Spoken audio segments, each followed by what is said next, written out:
the honourable member for Aurora, Oak Ridges, Richmond Hill.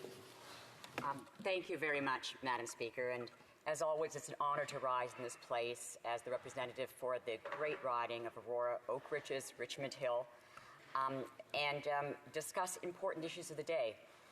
I must say, however, that this evening I have a little bit of a challenge because the motion that we're discussing is not really, it's a disgusting motion that we're discussing actually, because it's a motion that is put forward to actually delete the short title of a very important bill, Bill C-59.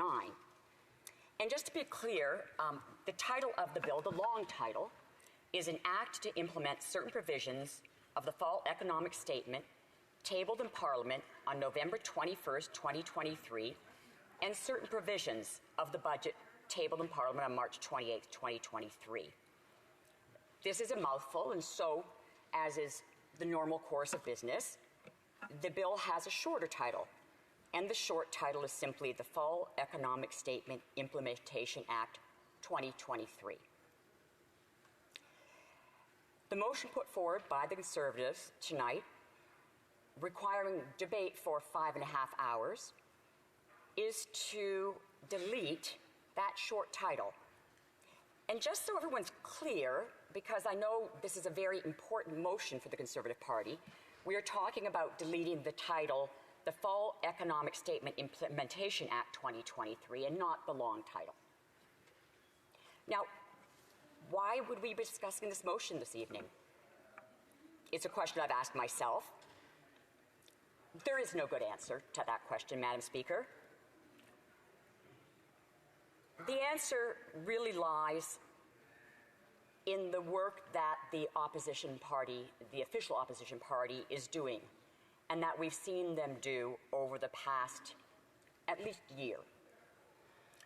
And that is to ensure that there is not productive conversation, that there is not productive debate, and that we don't get things done in this place. You know, earlier this evening, a member opposite made a comment implying that I don't speak to the constituents in my riding. But Madam Speaker, it's what I try to do most of. In fact, I think that all of us here should take our responsibilities as representatives of our constituencies very seriously. Certainly, spending 5 hours here tonight to debate this motion that to delete 6 words from an act is not time well spent. In fact, I could be using this time to speak to constituents. We could be saving money. As the member from Vancouver Kingsway has so aptly pointed out several times, this exercise is costing taxpayers, my constituents, as taxpayers, a lot of valuable money, money that need not be spent, Madam Speaker. And for a party that purports to care about fiscal matters,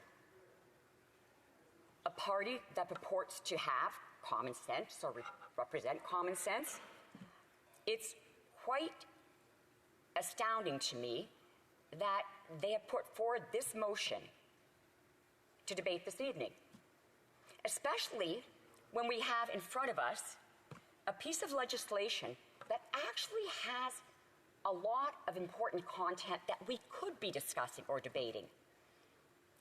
And so, Madam Speaker, knowing that there is a lot of leeway given on what we can discuss, even given a motion as silly and wasteful as the one in front of us, I will comment on a few of the measures in this very important bill that the Conservative Party has continually filibustered on, has continually tried to block, as it has done with most things that our government has been doing. In fact, Madam Speaker, I'd refer to something that happened just a couple of weeks ago.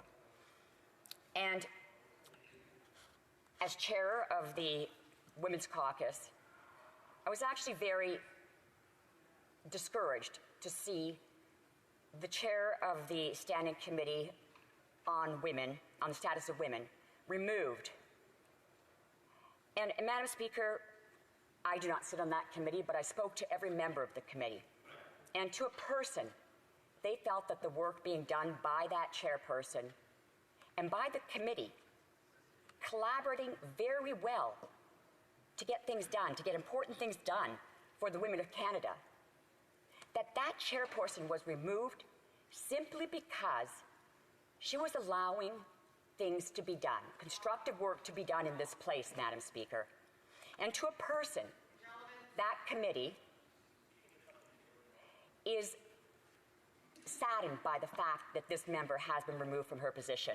And Madam Speaker, the reason I mentioned that in relationship to this very important motion that was put forward to remove the short title of this act is that this is another example of how the opposition party is trying to block, delay, stall any good work that is being done in this place. And let's look a little bit at what this bill contains and what is being held up by this wasteful motion that the Conservative Party has put forward. You know, we've heard a lot about how Canadians are struggling.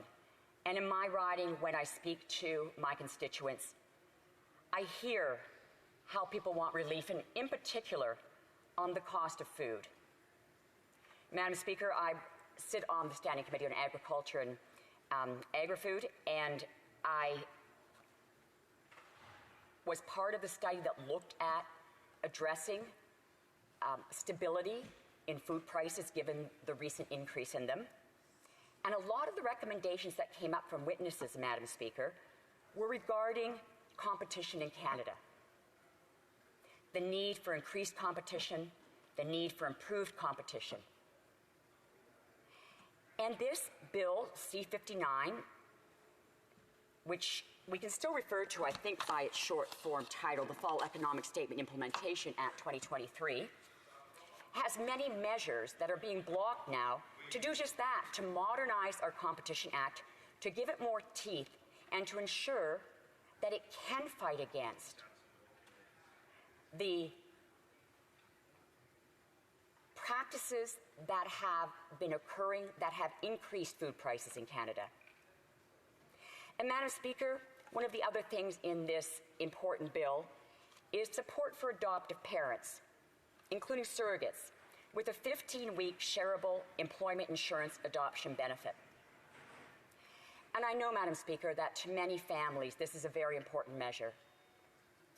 My husband and I are adoptive parents.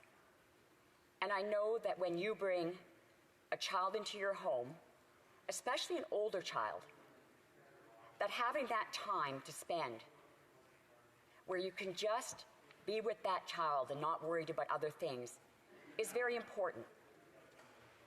And while I'm not a child psychologist, I read a lot about adoption before we adopted our children, two of our children, and it does make quite a difference. And I think that this is a very important measure that many parents, many families would benefit from.